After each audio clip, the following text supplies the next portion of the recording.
exjugadora de bàsquet professional. En aquesta entrevista ens centrem en la seva experiència no només com a esportista, sinó en la gestió emocional que va implicar aquest camí, els sacrificis, la pressió, la disciplina, les lesions i la transició personal i professional quan acaba la seva carrera esportiva. Avui, el joc interior d'Elsa Donaire. Què tal? Moltes gràcies per haver dit que sí a fer aquesta entrevista. Jo encantada, ja ho saps. Amb tu sempre que hem tingut alguna xerrada de qualsevol cosa, he estat encantada. Primer per veure't, que si no és la manera una mica d'estar en contacte, i després per tot el que portes. És veritat, eh? Després una mica més endavant parlarem de la teva trajectòria i vam coincidir durant molts anys en el Centre del Rendiment Joaquim Blumer, que va ser una experiència de la qual m'agradaria que ens parlessis una miqueta. Perfecte. Primer de tot m'agradaria, Elsa, que ens expliquessis com vas començar a jugar a bàsquet. És quelcom que ja ve de família? Va ser un interès teu de quan eres petita? Com va anar tot això? Jo crec que sí que ve de família, perquè de fet vaig iniciar-me en el bàsquet pel meu pare, que el meu pare era el que gestionava tot el tema de no només el bàsquet, sinó els esports en general, l'escola esportiva del meu poble, de la Cellera de Ter, i vaig començar primer fent escola esportiva amb ell, fent diferents esports, i el que més em va cridar l'atenció va ser el bàsquet. Després ell sí que també gestionava el club de la Cellera i portava també molts equips, però ve molt encaminat, suposo, per al tema familiar. Molt bé. I com va ser el salt? O vas estar molts anys jugant a bàsquet fins que et van trucar per anar a un centre del rendiment o va ser relativament ràpid? Va ser bastant ràpid perquè jo ja vaig anar a selecció catalana de minibàsquet, que estan en un poble perdut a la Cellera. Vull dir, va ser també que em veiessin, que em fessin el seguiment des de tant al principi, i jo crec que també va ser... em va anar molt bé a mi també per tot el canvi de trajectòria que vaig tenir, perquè si no m'hagués quedat estancada segurament al poble, com a molt a Girona anant al GEC, que també em van venir buscant al seu moment, i a l'anar a la selecció catalana mini després ja et fan el seguiment.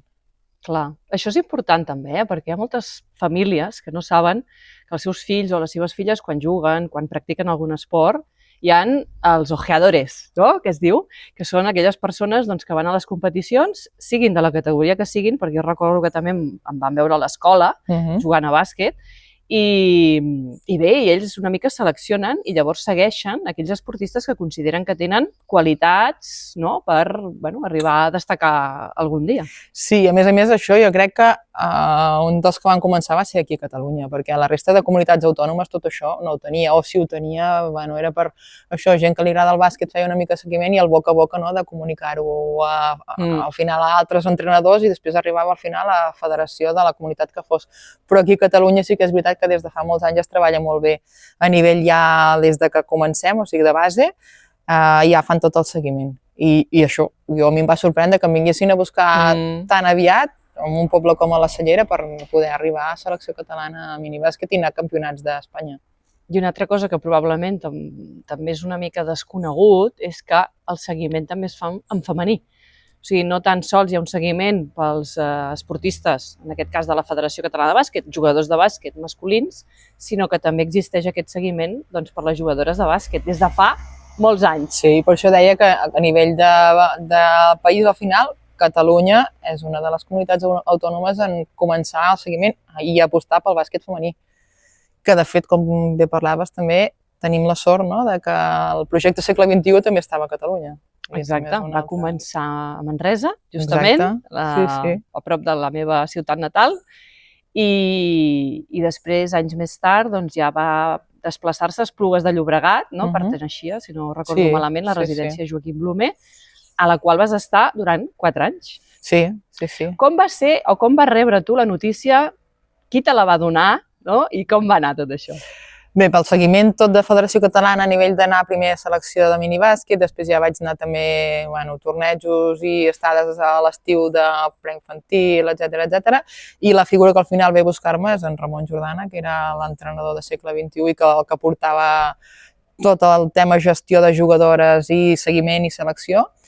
I va venir a casa, me'n recordo un dia, que jo era molt petita, amb 13 anys, i recordo perfectament, perquè és una de les coses que jo crec que se't queden gravades, d'estar al sofà del menjador de casa amb els meus pares i en Ramon Jordana, i venia ella a fer la proposta, explicar una mica el funcionament a mi i als meus pares, i tu veus com, uah, que guai, no? O sigui, la manera que t'ho explica la compartir amb resta, ja no només amb companyes d'equip, sinó amb altres esportistes, i sobretot l'organització que tenen, de que puguis fer continuïtat d'estudis i d'esport a la vegada i que ho tinguis tot ben preparat. Que bé que vingués en Ramon Jordan a casa teva a explicar-t'ho, perquè jo recordo que per part meva no va ser gens així. Van ser els meus pares que em van donar la notícia i tampoc no em van explicar tant, no? Simplement me'n recordo també d'una habitació, no? Em van tancar els meus pares i em van dir, bueno, ens han trucat per becar-te a un centre d'alt rendiment, això és una cosa meravellosa per tu. I recordo l'impacte, que també tenia 13 anys encara, de has de marxar de casa, no? O sigui, has de deixar estar el teu poble, el teu entorn, les teves amistats, la teva manera de viure, no? La teva família també, i anar-te'n a jugar a bàsquet i entrenar moltíssimes hores cada dia. Però veig que tu vas rebre amb molta alegria, amb moltes ganes, i també amb una explicació profunda del que allò significava, que crec que també és important, no?, per tu com a nena. Sí, per el que comentava, no?, perquè ell era al final el que ho gestionava tot i el coneixement que t'aporta ell, a diferència teva, no?, t'explica molt bé el funcionament d'allà. I ho vaig viure amb molta alegria perquè a mi m'apassionava el bàsquet en aquell moment. Sí que després potser em vaig fer els pensaments de, ostres, deixes aquí els teus amics, deixes la teva família, has de marxar, amb 13 anys que encara ets petita, t'agafa just el canvi després que has d'anar a l'institut, que jo ja tenia l'institut on havia d'anar, de fer el seguiment i el canvi d'etapa, que també és un moment important de la teva vida amb els amics de tota la vida, deixar-ho tot, anar-te'n a Barcelona, que a més, això, venim d'un poble superpetit, no? I sempre ens diuen que els de Girona som... Això coincidim. Sí, exacte, i sempre som com els de poble, no? Quan vas a Barcelona... Bueno, i nosaltres també, eh? Sí, per això comento que al final no deixes de ser d'un lloc molt més petit. I això, el fet de que em vingués a buscar, m'ho expliqués, la meva passió, i al final no em va costar, al final els meus pares em van dir, tu tries, ho deixem a les teves mans i seràs tu la que decideixi si tu vols fer-ho endavant. I a més em van dir, perquè pel que sigui vas, ho proves i no estàs a gust, el que sigui, tornes cap a casa i cap problema. I com va anar la teva experiència? Suposo que 4 anys donen per moltes emocions, no? Emocions més satisfactòries i altres de no tant, però tu ara, amb ja l'experiència que tens, no? I havent pogut reflexionar de tot el que vas viure a segle XXI i a la residència, quins aprenentatges o amb què et quedes? Mira, jo l'altre dia ho comentava en un altre programa de ràdio que em van fer l'entrevista, em deien, la teva entrada a la residència, què recordes, no? I sí que recordo molt bé la rebuda que em va fer en el seu moment la Laura Ramos, que també era jugadora d'una generació superior a la nostra, que ara està vinculada amb Federació Catalana de Bàsquet també, i recordo molt bé quan ell em va venir a buscar, que dius, ostres, que bé que una persona que ja està vivint aquí, que ja porta un any, no? I va comentar, jo he estat molts anys a Girona, perquè jo desconeixia totalment les jugadores que hi havia, excepte les de la meva generació, perquè aquell estiu havíem anat a un estada d'estiu per conèixer-nos una mica i a nivell de selecció espanyola, que ja estàvem fent seguiment també. Però el fet de que algú et vingui a rebre d'aquella manera, jo crec que també el xoc inicial que tens d'entrar en un lloc desconegut, d'anar a Barcelona, que ja és com, bueno, anem allà, a una ciutat gran, no? En un lloc desconegut i saps que t'has de quedar allà a viure, i em va facilitar molt la meva arribada a la residència en aquell moment. Molt important això, a vegades jo ho comento i ho poso com a punt molt important, ja no només en el món de l'esport, sinó també en el món de l'empresa. L'important que és que les persones que ja estan, que ja formen part d'aquell equip, rebin a la persona que entra, no? Li donin la benvinguda i diguin, estem contents que estiguis aquí, anem a fer coses junts. Exacte. No només esperar que sigui la persona que entra la que s'obri, perquè probablement és la que més dificultat té i més pors i més en aquesta edat, no? I vergonya, etc. I que algú de l'equip, si pot ser més persones de l'equip, facin aquest pas de rebre a la persona que arriba, és importantíssim per la integració. Sí, en aquell moment no li dones importància, però amb els anys, és el que dic, després de les experiències viscudes a diferents equips, el que tinguis una persona que t'aculli i que ja t'ensenyi una mica, perquè em recordo que em va fer el tour ja directament per la residència, em van ensenyar on estaven les habitacions, on estava, tot, lavabos, dutxes, la cuina, el menjador, i vaig fer amb ella, que no tenia per què fer-ho, però en aquell moment va agafar el vincle aquest que jo venia de Girona, que ella havia estat a Girona un temps i que ella ja portava un any a la residència, i això realment... Et va fer un acompanyament. Exacte, ja va ser com molt més familiar tot, ja no va ser el xoc aquest tan bèstia d'entrada. A part de trobar a les altres companyes de la meva generació, que ja les coneixia d'aquell estiu. Vale, ja havies estat amb elles? Sí, havíem fet una estada amb selecció espanyola i això, ens coneixíem dels 15 o 10 dies que havíem estat a l'estiu juntes. Què més? Quins altres aprenentatges treus que t'hagis pogut aplicar després a la teva vida i que creus que els vas aprendre en aquell centre d'alt rendiment? sobretot el tema de la disciplina, no? I de seguir uns horaris molt estrictes, perquè la veritat és que anàvem a toc de pito tot el dia pendent del rellotge, i va ser com no viure una mica pendent tot el dia de les hores de... A les 7 ens aixecàvem a esmorzar. Jo recordo anar a dormir canviada ja. Bueno, moltes ho fèiem. Moltes ho fèiem de dormir ja amb la roba d'entrenament. Amb el pantaló curt, la samarreta. Per rascar minuts, no?, d'una mica de descansar. Però això, a les 7 del matí anàvem a entrenar sense esmorzar. Després era que acabaves d'entrenar a 8:45, corrents que a les 9 et tancaven al menjador, corrents que a 9:45 entraves a l'institut, i així anàvem tot el dia. A 11:45 s'acabava... No, 11:45, perdona, s'acabaven les classes, corrents al pavelló, a l'entrenament, fins a 2:45, a les 3 una altra vegada tancaven el menjador, no? I a la tarda un altre cop, de 2:45 a 2:45 a classe, i després tornar a entrenar. Vull dir que era tot el dia una mica, i per això et deia el tema de la disciplina. Important, que és això, i el saber-se... Clar, allà ja t'ho donen fet. D'alguna manera no cal que tu et planifiquis, però sí que demostra que no és impossible fer-ho tot. Sí. Nosaltres vam estudiar allà durant 4 anys, ens vam presentar a la selectivitat i vam poder accedir a la universitat. Sí. A vegades jo, col·laborant amb clubs esportius en edats, o justament en aquesta edat, en la que has de decidir, que tens 17-18 anys, no? Acabes aquest període d'institut i has de postular per anar a la universitat i presentar-te en una selectivitat, m'ha passat, o he trobat a faltar cert compromís amb l'equip. Nanes que arriben a aquesta edat i diuen, bueno, jo ara haig d'estudiar, per tant no vinc a entrenar, o inclús faltar algun partit, no? I alguna vegada ho he dit, jo entrenava no 3 cops a la setmana, 3 cops al dia. Sí, sí. I vaig poder estudiar, vaig poder entrenar a l'institut i vaig poder presentar-me a la universitat. Ho vaig fer jo i ho vam fer pràcticament totes. Vull dir que amb bona planificació és possible. Sí, de fet, nosaltres anava vinculat al tema de l'esport amb el tema acadèmic, i si una cosa no la tiraves endavant, se t'acaba la beca esportiva. Vull dir que al final l'obligació era les dues coses, no? I jo crec que és molt important també que en aquell moment, a nivell d'esport, perquè no sol passar, no?, que donin importància al tema dels estudis. I jo crec que això s'aposta molt més també per això en el femení.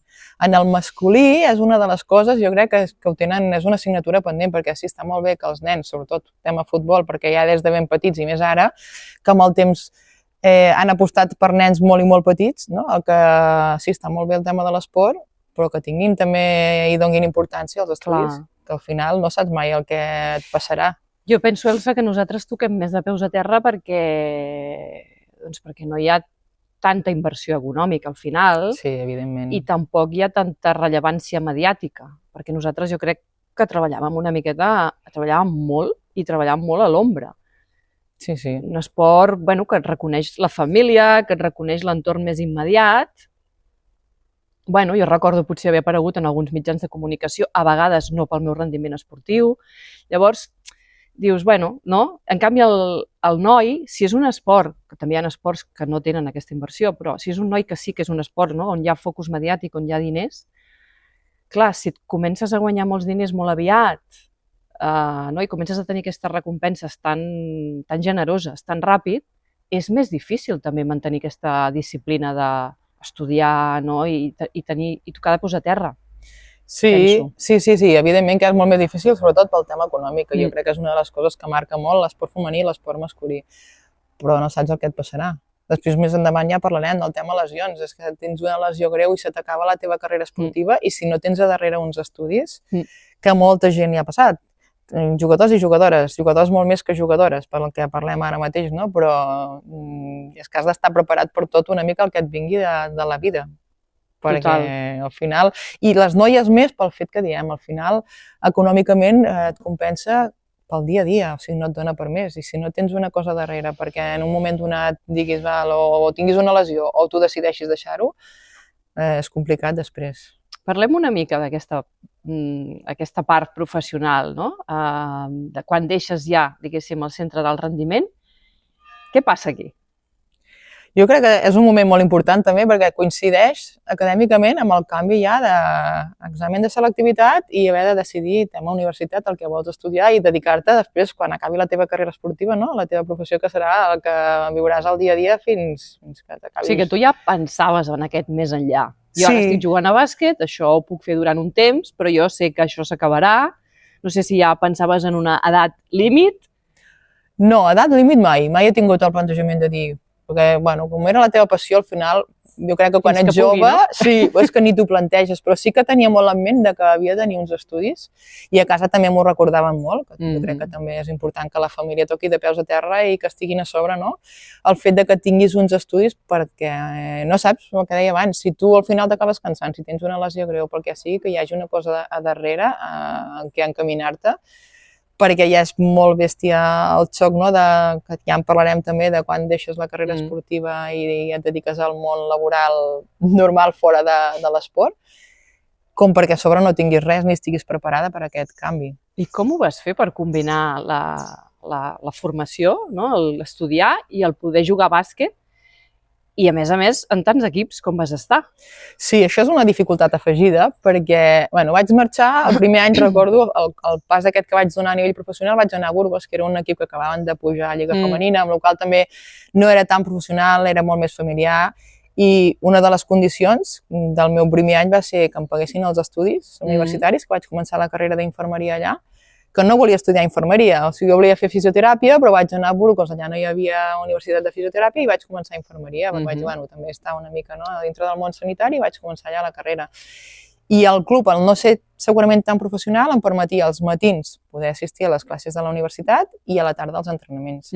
No m'obligaven a anar als entrenaments del matí, que després amb els anys sí que, clar, evidentment, l'equip ja es va mantenir a Lliga Femenina i ja es comença a fer més professional i després sí que ja, el primer any no, però la resta d'anys que vaig estar allà sí que els matins també m'obligaven a anar als entrenaments i es complicava molt més per poder tirar endavant, sobretot amb una carrera pràctica, com és la meva, perquè, clar, evidentment tens la teoria molt bé i a la universitat et permeten no assistir a les classes pel tema de la teoria i al final amb els companys et vas espavilant i et van passant els apunts, que a més és una dificultat afegida perquè el fet ja de no assistir a classes moltes vegades és doble feina que has de fer tu, no? Però a nivell de pràctiques sí que les havia de fer sí o sí. I jo compaginar les meves pràctiques amb el tema del bàsquet durant la temporada era gairebé impossible. I recordo moltes vegades acabar la temporada i jo era de les que em quedava a la ciutat on estava jugant per poder fer els exàmens i les pràctiques que no havia pogut fer durant l'any. Que la universitat, a vegades sí, a vegades no, em facilitava el poder fer les pràctiques fora de temporada. Perquè després, clar, vaig començar la carrera a Burgos, però la vaig acabar a Mallorca. Amb canvis d'expedient, canvis d'universitat, tot el que comporta a nivell de convalidacions i de moltes altres històries.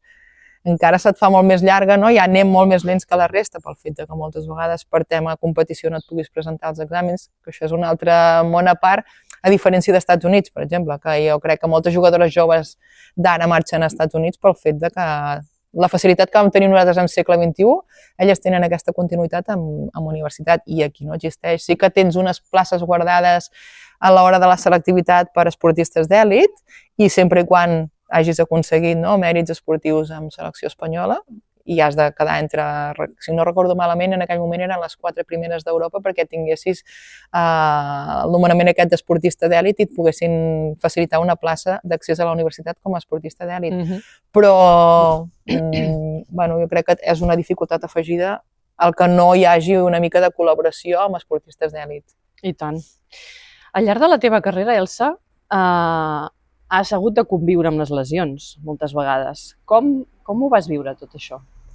Sí, a més jo soc una jugadora, era una jugadora molt física, ara segueixo jugant a altres esports, però soc molt física i jo, no és un problema, però jo sí que m'havien ensenyat, suposo que ja per una mica la formació del segle XXI, i els entrenaments per mi eren al 100%. Jo no era capaç de reservar-me pel cap de setmana com passaven moltes jugadores, que sí, entre setmana anaven una mica al tram-tram i al cap de setmana era quan donaven el seu 100%. Jo anava mort els 5 dies de la setmana més el dia de competició. I vaig tenir la mala sort de tenir lesions greus, va ser els 2 genolls, triada amb un creuat en l'altre i després la luxació d'espatlla. I conviure amb les lesions, quan a sobre a nivell d'esport femení no tens els recursos adequats per poder-te recuperar, és difícil. Jo crec que també quan venia del segle XXI i al final vens ja de molta exigència i has tingut ja dificultats, segurament va fer que entre cometes fos més fàcil, i en cap moment em vaig plantejar, quan vaig tenir una lesió d'aquestes greus, el fet de la retirada. El meu objectiu des del primer moment va ser, t'has lesionat, hem de posar-hi solució. no? I pensava, doncs, quan abans em poso a fer la rehabilitació, el que calgui per estar al 100% el més aviat possible. I ho havies de fer tot tu o vas tenir recolzament per part dels clubs en els que vas estar? Mira, la primera lesió greu, que va ser la triada, va ser quan jugava a Salamanca, que en aquell temps era el Conviajes. Recordo uns mesos abans de lesionar-me de parlar de renovació, i el moment en què em lesiono ja no em tornen a proposar la renovació, no? I també tenia molt clar que el que et deia abans, no? Que m'havia d'operar i posar solució ràpid, i ells sí que em proposaven a l'estructura de mitjans sanitaris que tenien dintre del club d'operar-me allà a Salamanca, però jo vaig tenir molt clar que volia operar-me amb un bon professional per quedar bé, per poder continuar amb la meva carrera esportiva. I gràcies a la Maia Valdemoro, que som molt amigues, ella tenia el contacte d'en Cristóbal Rodríguez, que és un exjugador de bàsquet del Madrid, també molt important a la seva època i un molt bon metge. Em va facilitar el contacte per poder-me anar a operar amb la meva assegurança pròpia que tenia en aquells moments a Madrid. I vaig fer la intervenció a Madrid.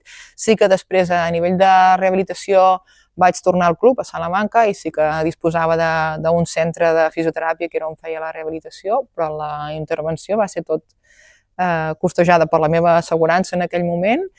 També va ser una decisió meva, sí que és veritat que ells m'oferien, no? Els serveis mèdics que tenien al club en aquell moment, però jo tenia molt clar que era un esportista professional i volia anar amb els millors per poder recuperar-me bé. És lògic.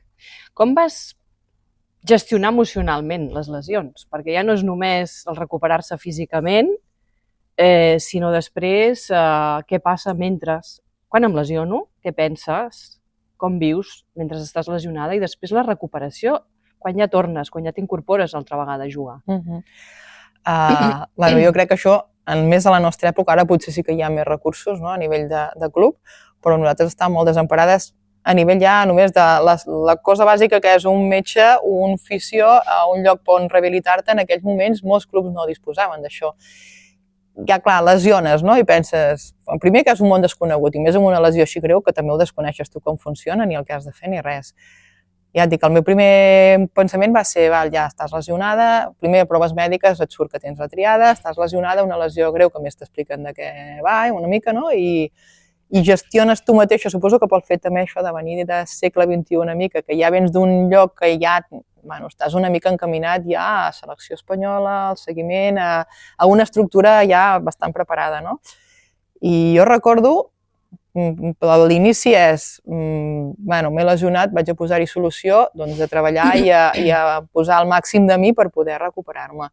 Però sí que és veritat que et sents a nivell emocional fora de l'equip, no? Que això també és difícil de gestionar. I abans segurament era molt més família que ara, sí que les companyes jo crec que estaven molt més pendents, ara la gent cada vegada és més egoista, no? I va una mica més a la seva, sí que t'ajuden en cert moment les companyes, però al final tu hi ets amb l'equip i en certs moments no hi ets, al final estàs fent la recuperació pel teu compte però no estàs fent tot el seguiment com la resta de companyes de viatges, de competició, vas allà en els partits de casa perquè evidentment als desplaçaments tu no viatges perquè estàs lesionada i quan tu estàs fent hores de recuperació potser coincideix quan les teves companyes estàs entrenant que tampoc pots assistir als entrenaments i ja no estàs dins de l'estructura d'equip, diguéssim. I hi ha moments molt durs perquè això et deus una mica al marge, que a sobre estàs lesionada, que t'agradaria estar allà amb elles i recuperar-te quan abans i saps que necessites el teu temps, no? I en aquells moments et passa molt pel cap de realment estaré bé per poder-me incorporar i tornar a competir a nivell professional i no tens a ningú en aquell moment que t'ajudi o que puguis tenir aquest suport per tots aquests dubtes que tens.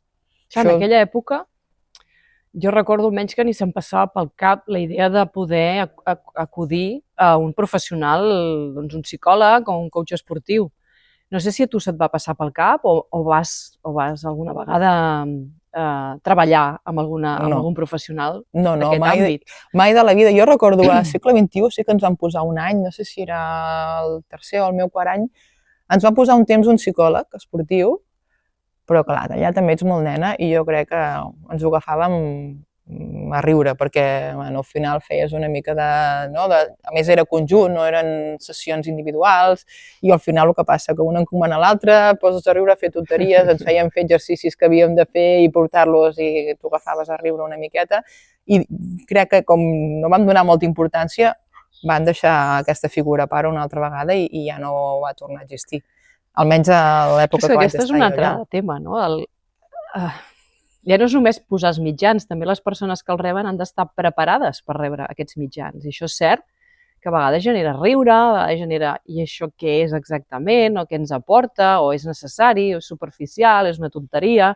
Encara flota totes aquestes idees en l'ambient, quan a vegades fas un treball amb un equip, i fins i tot quan fas un treball individual, que aquella persona digui, bueno, però és que a mi no em passa res, jo no estic malalta, ni estic boja, no? ni em passa res de tot això. Això encara avui en dia existeix i crec que és una barrera enorme perquè les persones realment puguin treballar amb un professional i en treguin el màxim profit possible.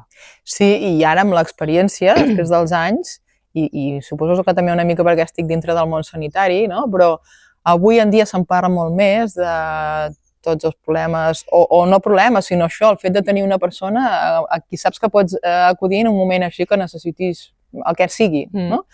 Nosaltres en aquell moment, jo crec que era una cosa que era totalment desconeguda, que ni se'n parlava, amb la qual tampoc sabies que tenies aquell recurs o que podies assistir a una persona que et pogués ajudar. I no només en tema de lesions, sinó també et parlo a nivell de pressions de competició, perquè al final tu mateixa i al món on estàs et genera una pressió molt bèstia, l'etiqueta, és una jugadora amb molta projecció, que arribarà, que no arribarà... Les expectatives. Sí, és que clar, al final, i depèn molt de l'entorn més proper que tinguis, que et facin tocar una mica de peus a terra, el suport que tinguis en aquell moment crec que també és molt important, sobretot d'això, de la família i dels amics que tens al voltant. És que la humilitat no és perquè hagis de ser cregut, és perquè hi ha unes expectatives que venen de fora que pesen.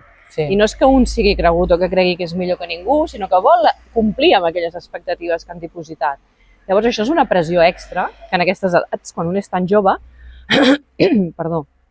no és tan fàcil de gestionar, perquè són les persones a les que tu més importància dones, són l'entorn familiar i l'entrenador. Jo sempre dic que són les figures més importants per a un esportista jove. Llavors, si l'entrenador tens la sensació que l'estàs fallant constantment o que no estàs arribant a les expectatives que ell té sobre tu i la família també hi posa de la seva part, hosti, que malament ha jugat, o posa molt foco en els fallos i no en els encerts, o, per exemple, utilitzar comparatives. Mira aquella jugadora com fa, tu ho hauries de fer com ella, no? Tots aquests missatges al final estan posant foco en alguna que no ens ajuda a potenciar-nos. Llavors és també molt important canviar aquest estil comunicatiu amb l'esportista, perquè l'esportista realment es pugui focalitzar en les seves fortaleses perquè són supernecessàries, perquè estàs rendint i tens que rendir al 100%, sempre. I a més és un món, que parlàvem, és un món molt competitiu, i que t'estiguin comparant constantment amb jugadores del teu entorn, a més de la teva mateixa posició per la que estàs lluitant per tenir minuts, si no tens al voltant persones que et recolzin, potser en aquell moment... La confiança s'acaba enfonsant i això és imprescindible per gaudir també, ja no només per competir al teu millor nivell, sinó també per gaudir de l'esport, que crec que és imprescindible perquè tu si no haguessis gaudit no haguessis aguantat tot el que has aguantat. Evidentment. Ja d'entrada al segle XXI, entrenar 3 vegades al dia per una nena de 13 anys, jo crec que no tothom està preparat per aguantar tot això. I al final ho fas perquè t'apassiona el bàsquet i perquè disfrutes. I sí que vas cansat, sí que són moltes coses, i sacrifici a l'estar lluny de la família. Tens ganes de tocar la pilota, Exacte. Sí, en aquell moment el que et motiva és que estic fent el que m'agrada, amb companyes que al final acaben sent, jo sempre dic, la gent del segle XXI per mi, sobretot les de la meva generació, que són les que més vincle tens, són com les meves germanes. I tot i la distància, avui en dia, seguim mantenint el grup de WhatsApp, que no ens parlem quasi mai, però sí que amb dates assenyalades sempre hi som, sempre ens escrivim, i vas fent una mica de seguiment perquè al final és gent que ha sigut molt important en una etapa molt important de la teva vida, com és l'adolescència.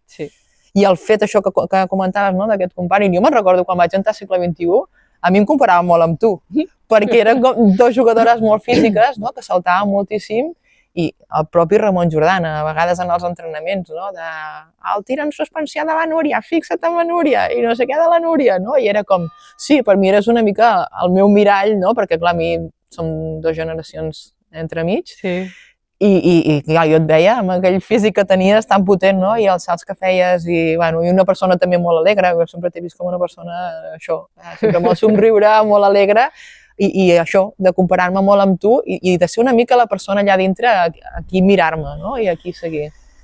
És molt maco això que dius de la unió que es crea entre les esportistes, no? I entre les jugadores, que és veritat que hi ha un ambient competitiu, perquè al final l'equip són 12 persones, a la selecció també poden anar les que poden anar, però sí que és veritat que el vincle que genera, i més en un centre d'alt rendiment, que vius amb aquelles persones durant 4 anys, dorms amb aquelles persones, menges amb aquelles persones, entrenes, no? Amb aquelles persones és impressionant, no? Jo sempre el tinc també com... Sí, perquè és una competició però és molt sana. Al final estàs competint amb una altra persona que tens, que al final no deixa de ser la teva companya d'habitació o la teva amiga de generació, inclús la teva millor amiga, no? I estàs competint per la teva posició amb la teva millor amiga. Però el vincle aquest que hi ha tan bèstia, no? De recolzament en moments bons i dolents, fa que la competició que hi ha a la pista sigui molt sana. I és una de les coses que jo parlava l'altre dia, no? Segurament abans la competició, la competitivitat que podíem tenir entre jugadores, jo, vist ara una mica des de fora, penso que era molt més sana que la que hi ha avui en dia. Jo ara ho veig com una mica més, la gent molt més individualitzat, a nivell, encara que sigui esport d'equip, no? Però jo crec que la gent... És una reflexió que podríem inclús extendre a més àmbits, no només l'esportiu. Sí, perquè en l'àmbit laboral també, Hi ha com una tendència cap a l'individualisme i cap a fer-t'ho tot tu mateix, no? I make yourself, no? Fer-te tu mateix i tot això que està molt bé, però també hi ha la part de construcció social en comunitat i sistèmica, diguéssim. O sigui, vivim en societat, vivim en un sistema, a la feina, al bàsquet, a la família, a tots els entorns, no? I que important és crear aquests vincles i aquestes sinergies. Jo moltes vegades ho dic, és que si tu expliques el que saps o m'ho ensenyes i jo a tu, d'aquí pot sortir alguna cosa molt millor. I aquesta comunió que sorgeix del compartir, potser s'està perdent una mica. Fins i tot si reflexionéssim una mica com es juga el bàsquet ara i com es jugava abans, totalment. Sobretot potser el masculí, que és molt més físic encara que abans, ens donarem compte que la importància que hi ha avui en dia, per exemple, de la tècnica individual i de les jugades individuals i del tir de 3, per exemple, que abans era una cosa excepcional, i ara s'ha convertit gairebé en una norma, i abans jo crec que es buscava molt més la jugada a la millor posició i no tant el jo m'ho puc fer tota sola, sinó buscar realment la persona que en aquella jugada tenia la millor opció de tir. Malgrat crec, i això és una opinió personal i és molt discutible, que no s'ha perdut tant en el bàsquet femení, encara. Sí, per el que dius tu, pel tema físic. Probablement. Al final tens que tirar més de tècnica i tàctica. Exacte, però tota la vida crec que ha sigut així. Antigament, quan els nois, això era més joc amb equip, ja hi havia diferència respecte al femení i també era un joc molt d'equip. Però el tema del físic que marca molt actualment, amb el masculí, evidentment, i amb el femení jo crec que cada vegada més també es va marcant. Una progressió brutal, si compara jugadores, no sé, època Anna Junyer, a l'època ara, no? Que tampoc teníem els recursos, que jo crec que devia una mica marcat per tot, perquè nosaltres, jo sí que al segle XXI teníem la nostra preparadora física, teníem el nostre servei mèdic d'aficions, però quan jo vaig donar el pas a Lliga Femenina, el preparador físic que teníem nosaltres era el que venia del futbol, que evidentment és un preparador físic de jugadors de futbol, que sí que porta molts anys amb el bàsquet, és professor d'institut de gimnàs, però no és un professional encaminat al món del bàsquet i sí que t'estan fent entrenar com a professional de l'esport del bàsquet femení, en aquest cas nostre, però els recursos que tens no són ni molt menys comparables al que tenen els nois. I això, evidentment, influeix en el rendiment. Evidentment, sí, perquè tot ve marcat pel mateix, és el que et comentava. El preparador físic, l'entrenador, moltes vegades l'entrenador que tenien també eren uns entrenadors que portaven de club, que acabaven arribant al primer equip, però que tampoc no tenien experiència en portar un equip professional. I tota l'estructura, el tema que he comentat abans, a nivell de lesions, que jo per desgràcia n'he tingut moltes, que no tinguis una estructura bàsica, o sigui, tu et consideren un professional, però a l'empresa per la que treballes, perquè el club no deixa de ser l'empresa per la que treballes, no té l'estructura bàsica perquè tu puguis treballar com a professional de l'esport, perquè si et lesiones, és el que he comentat abans, t'havies de buscar tu els teus recursos personals per poder-te recuperar. I al final... I després la incertesa, no? Em renovaran, no em renovaran, ja costa ja hi ha incertesa quan les coses van bé, quan no hi ha lesions, doncs, com tu comentaves abans, quan la lesiones i el club et diu no et renovo, dius, s'haurà acabat aquí? Em trucarà algú? Podré anar a algun lloc? I a on? I tot el que hauré de fer també per canviar de ciutat. Sí. Jo, de fet, vaig haver d'apostar per baixar a Lliga Femenina 2 quan em vaig trencar la triada, perquè, si no recordo malament, em devien operar cap al març-abril, clar, la temporada, abans començàvem a l'agost ja la pretemporada. Salamanca no em renova. Penses, lesionada, qui et fitxarà? De moment no tens cap opció de cap equip.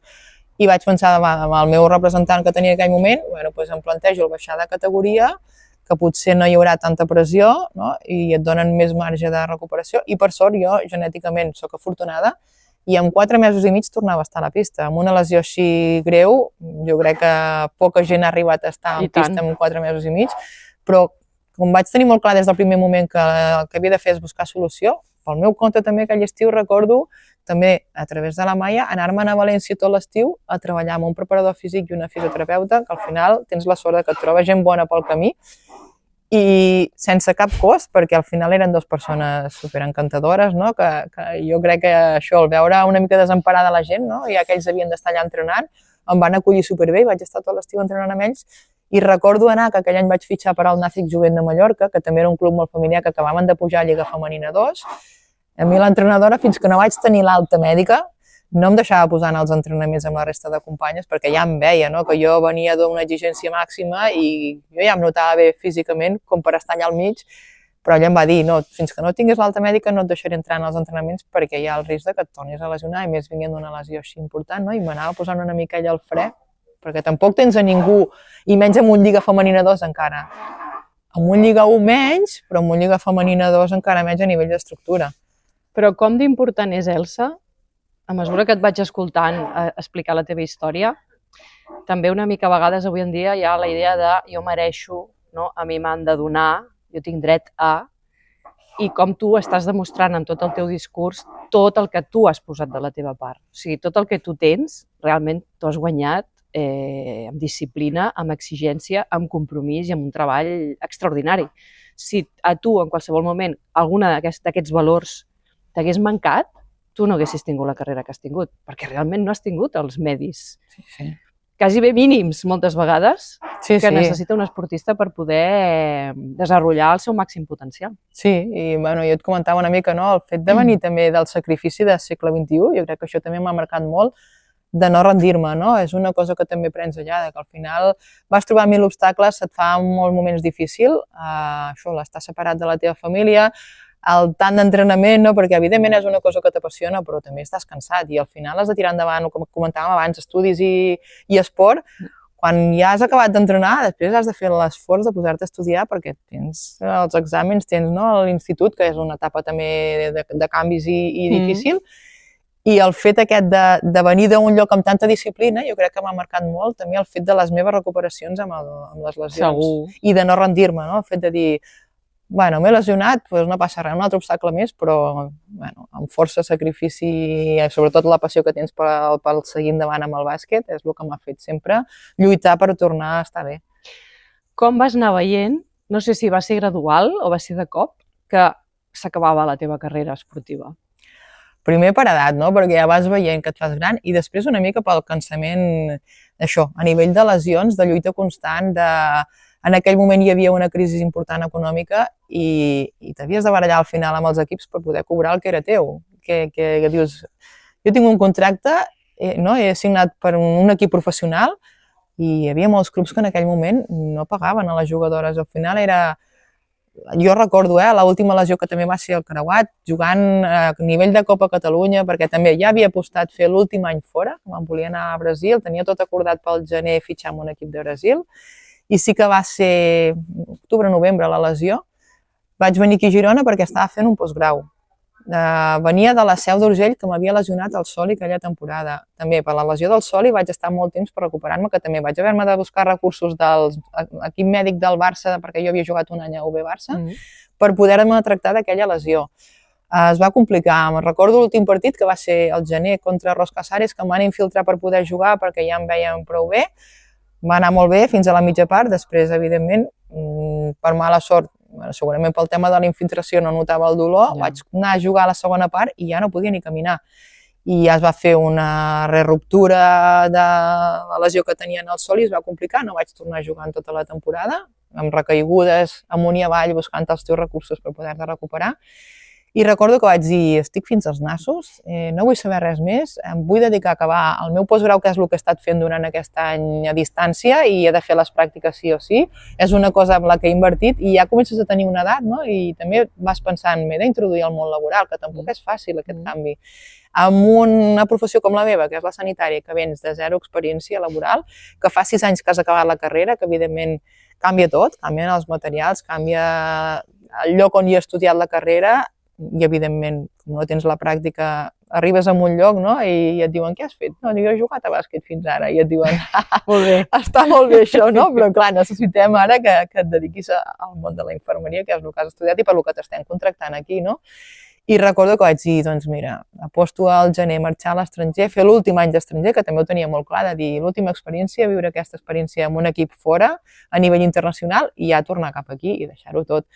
I per mala sort, va ser la lesió aquesta dels creuats i vaig dir, doncs em recupero i s'acaba aquí la meva història, perquè estic molt cansada ja de lluitar, d'haver-me de buscar jo els meus propis recursos i d'això, no? De sobre la dificultat afegida de que el poc que ens estan pagant, perquè evidentment per la dedicació que hi tenim et dona pel dia a dia. O sigui, jo quan vaig estar jugant a mi em va donar al final per mantenir-me al meu dia a dia. No és com els nois que evidentment van fent un coixí i quan tenen la retirada tenen alguna cosa invertit per poder sobreviure, almenys durant un temps d'allò que han aconseguit. Nosaltres no, et donava pel dia a dia i poc més. I recordo, a més que amb el temps es van anar escurçant els anys de competició, els mesos de competició, per reduir els costos econòmics i tot ve arrel de que jo recordo que els anys que vaig cotitzar des de que jo vaig començar a jugar van ser potser els meus 5 o 6 últims anys. Els anteriors no teníem ni cotitzacions.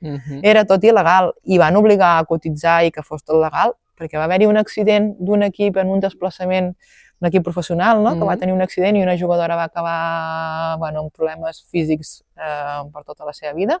I va ser quan van obligar els clubs a posar-se les piles, a que fos tot legal i a nivell de cotitzacions, que ja tot i així es cotitzàvem al mínim del mínim, però almenys ja tenies una mica la base, no? Però clar, després, ara amb els anys i amb l'experiència, penses, tots aquests anys que jo he estat fent una feina, perquè no deixa de ser una feina, i una feina amb molta dedicació, perquè no pots fer res més mentre estàs competint, no tinc cap any cotitzat i això a nivell ara que ho vas veient que evidentment ja amb els anys ets més conscient de tot el que et vindrà, són anys que jo no tinc cotitzats, que això em perjudicarà després a mi a nivell laboral quan jo m'hagi de jubilar. Evidentment. I aquesta transició que deies d'entrar en el món laboral sense tenir experiència, però amb una gran experiència, no? Que és l'experiència que et dona l'alt rendiment, però que d'alguna manera has de saber transformar per aplicar-la en el teu dia a dia. I ja no només això, que això ja és un repte, és deixar de ser esportista d'elit.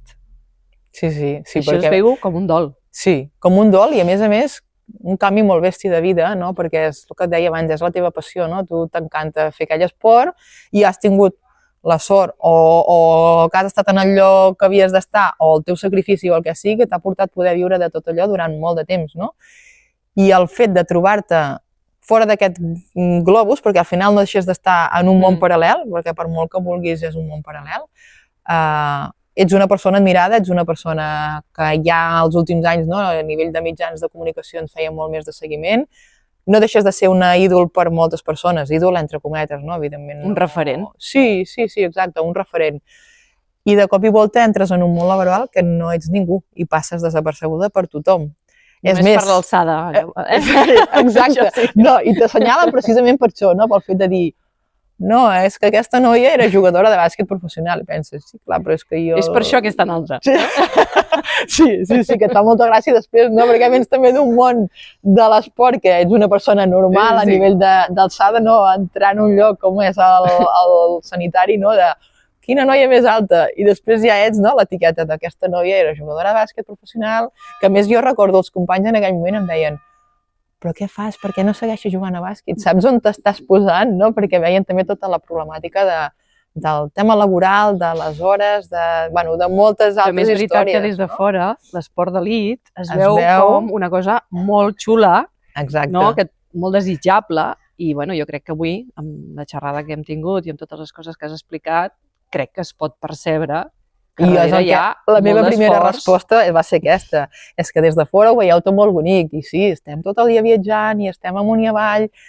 però no sabeu el que cobrem a nivell econòmic per tot el sacrifici que comporta, i a més, el que deies tu, que si estàs preparat pel tema de l'esport, però després incorpora't al món laboral, que no tens a ningú que et faci aquesta facilitat de trenques amb això i comences aquí, ningú et busca, t'has de buscar tu pel teu compte, a nivell de professió, de la nova professió que comences, que és totalment desconeguda, per molt que tinguis uns estudis, evidentment no tens l'experiència, i no tens en aquell moment ningú que t'ajudi. Jo vaig pensar, i ara què faig? Ara què faig? Faig el meu currículum, que no tinc res, o sigui, sí que tinc els cursos que he anat fent, perquè jo sí que tenia clar que havia de seguir fent formació, i mentre seguia jugant a bàsquet anava fent formació a distància del món de la infermeria, però evidentment no és el mateix que posar-te allà davant del pacient i l'experiència pràctica que et dona, no? Però, clar, des de dir, se m'ha acabat el món del bàsquet, ara començo aquí, per on començo, no? I recordo també això, de pensar els primers anys, sobretot els primers mesos, no volia anar als partits de bàsquet. Jo recordo que venien les meves amigues del bàsquet, m'avisaven que venien aquí a Girona i sempre em buscava alguna excusa que no volia anar als partits, perquè per mi era un dol molt bèstia el que estava passant, de dir la cosa que t'ha apassionat i que has pogut disfrutar durant molts anys, de cop i volta ja no ho tens, t'estàs dedicant a una altra cosa, i a mi em feia pena. O sigui, el fet de plantejar-me anar al partit, la il·lusió sí que la tens, i potser quedava amb elles per fer un cafè a l'hotel, però el dia de partit, si les havia d'anar a veure, sempre deia no, és que generalment coincidia, que també em tocava treballar, però moltes vegades també era la pena interior que portes a dintre i aquest dol tan bèstia que vius de dir ja no tornaré a fer això mai més a nivell professional, el que fa que també busquis excuses per no anar-hi i et costa un temps. Jo recordo que a més a casa que tenim molta tradició d'esport en general i del bàsquet. El meu germà em deia, el meu germà gran, vaig a veure jugar l'Uni, vens a veure el partit? Sempre era... I el que abans no feia mai, que era sortir a passeig, anar-me'n de compres amb la meva mare perquè no m'agradava gens el fet de sortir de compres, doncs agafava i ho feia perquè era la meva distracció i era no vaig al partit però ja tinc una cosa amb què distreure'm. Jo crec que aquest moment de la retirada és un dels moments clau en els que jo crec que gairebé tots els esportistes, o la majoria, si més no haurien de tenir la possibilitat de comptar amb algú, que els fes un acompanyament i els ajudés en aquesta transició i en aquest dol que comentàvem i en aquesta preparació pel món laboral i, com molt bé deies, estava en una espècie de núvol, era algú en aquest núvol, malgrat sigui esport femení i totes les dificultats que això comporta, però ara sóc una persona nova que comença de zero. Sí, és que és així. I no tinc 15 anys ja, vull dir, ja tinc una certa edat, no? I aquest jo crec que és un moment molt important en el que crec que és important generar consciència en l'esportista que probablement sigui bo que compti amb algun professional que l'ajudi.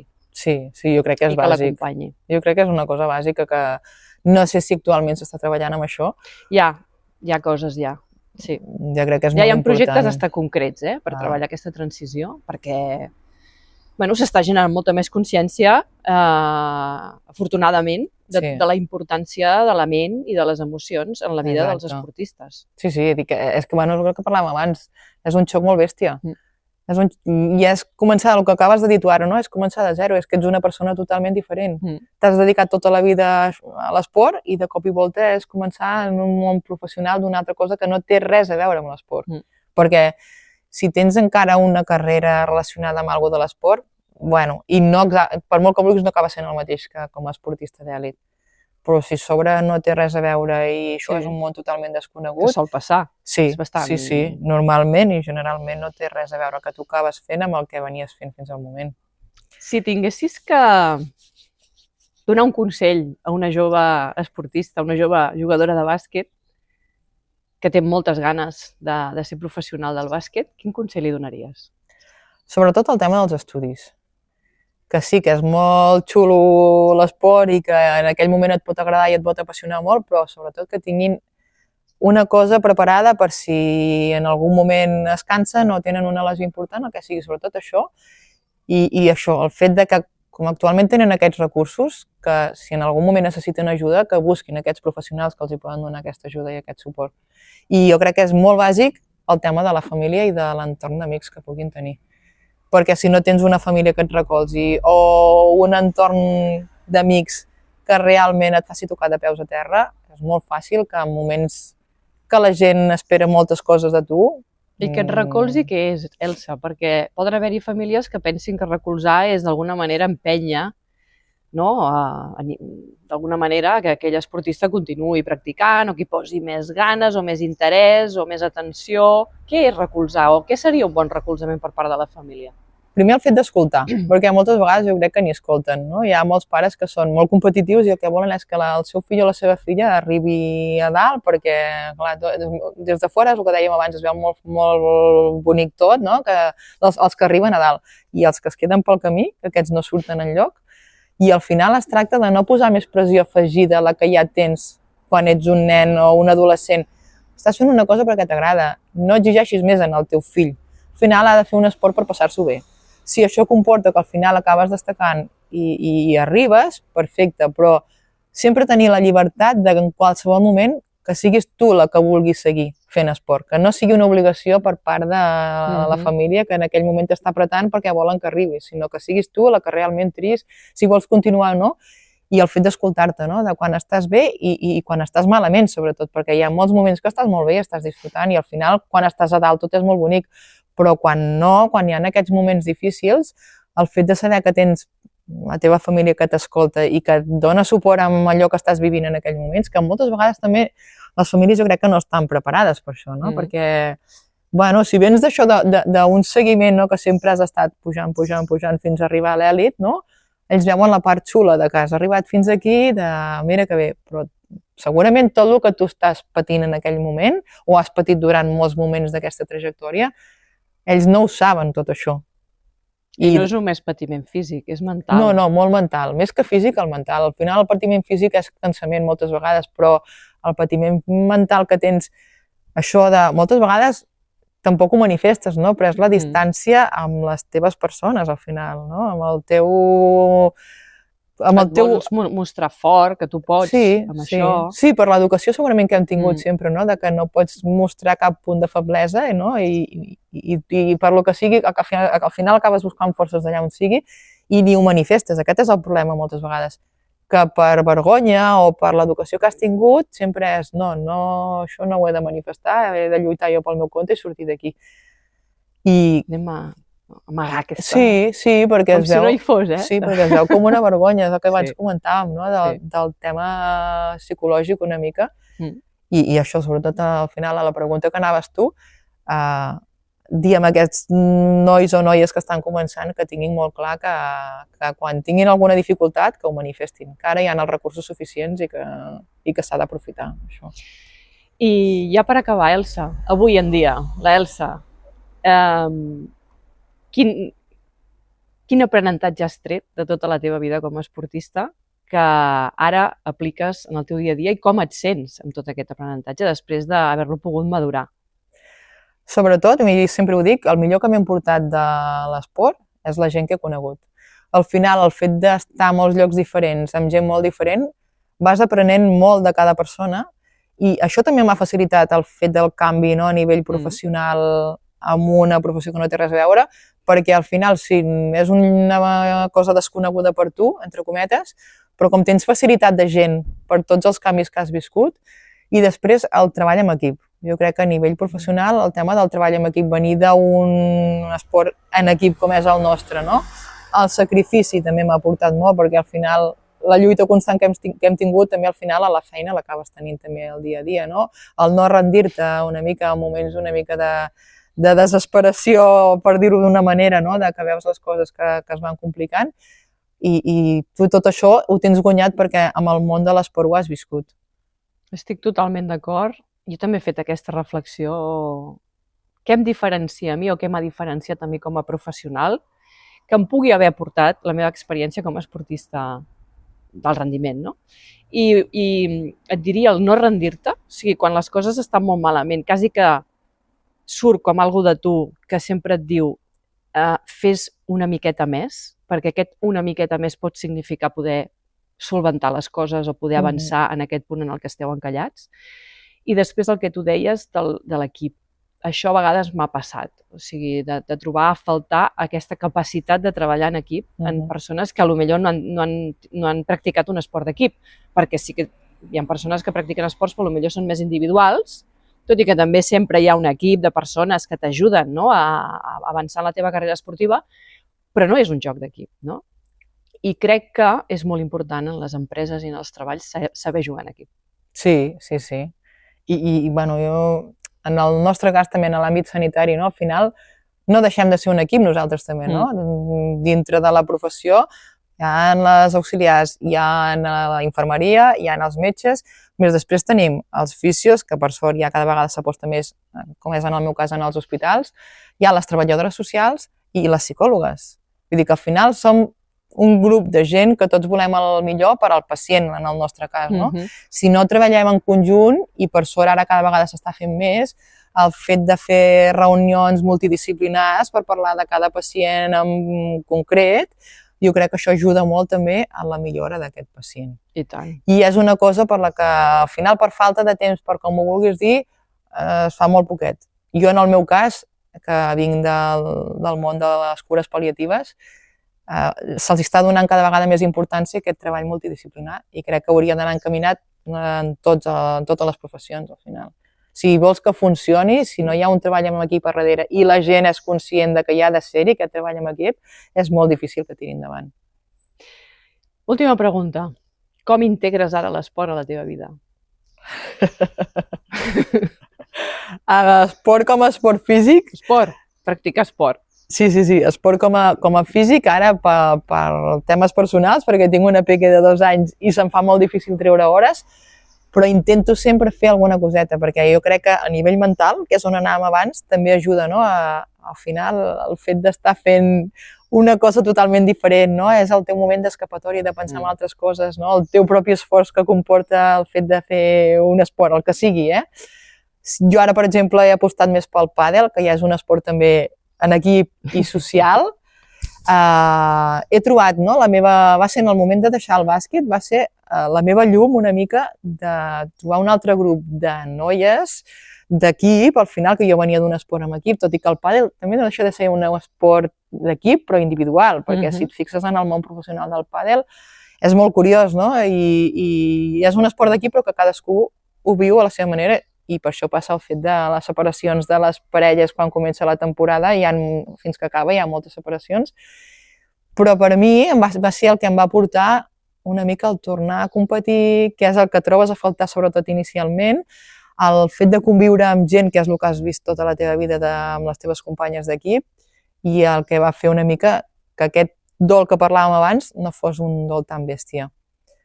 I trobar temps ara per fer esport, personalment, és el que estic intentant aconseguir perquè ho necessito, a més a més. Més jo, que sóc una persona que m'agraden molts esports diferents i que el cos al final t'ho reclama. Jo crec que quan has sigut una esportista d'èlit, que està el teu cos habituat a molta tralla física, al final ens manté molt, no?, la nostra base que portem a nivell muscular, però una que ens anem fent grans, i jo sempre ho dic, no?, si no tens una bona base muscular, el cos al final ho acaba patint, i nosaltres que ja venim de molta tralla, que al final això ens passa factura, si no fas un bon manteniment... Encara més. Encara més, sí. Bueno, segur que molt aviat podràs practicar molts esports amb la teva petitona, ja veuràs. Jo crec que sí. Jo també tinc 2 nens i també me'n recordo quan eren petits les dificultats, no?, per compaginar un esport que ells també poguessin practicar. Exacte. I ara ja quasi em passen la mà per la cara ells a mi. Sí, jo suposo que sí, no? I de fet ho vas veient amb altres companyes que també han passat per tot això, i al final totes ens en sortim d'aquí i al final acabes trobant que deies tu, no?, la voluntat, no? Sí. Tot el que has anat transmetent al llarg d'aquesta entrevista, no? Amb voluntat les coses es fan. Sí, tant que sí. Doncs moltes gràcies, Elsa, ha estat un plaer parlar amb tu i tenir aquesta conversa, que crec que per mi ha estat molt enriquidora i penso que per les persones que ens poden estar veient i escoltant també. Gràcies a tu i penso que fas molt bona feina, que pots aportar molt, tant a nivell esportiu com a nivell d'empresa, perquè tu també has viscut en molts àmbits diferents i aquest canvi de vida que també estàs vivint tu jo crec que t'aportarà molt i que ajudaràs a moltes persones. Moltes gràcies. A tu.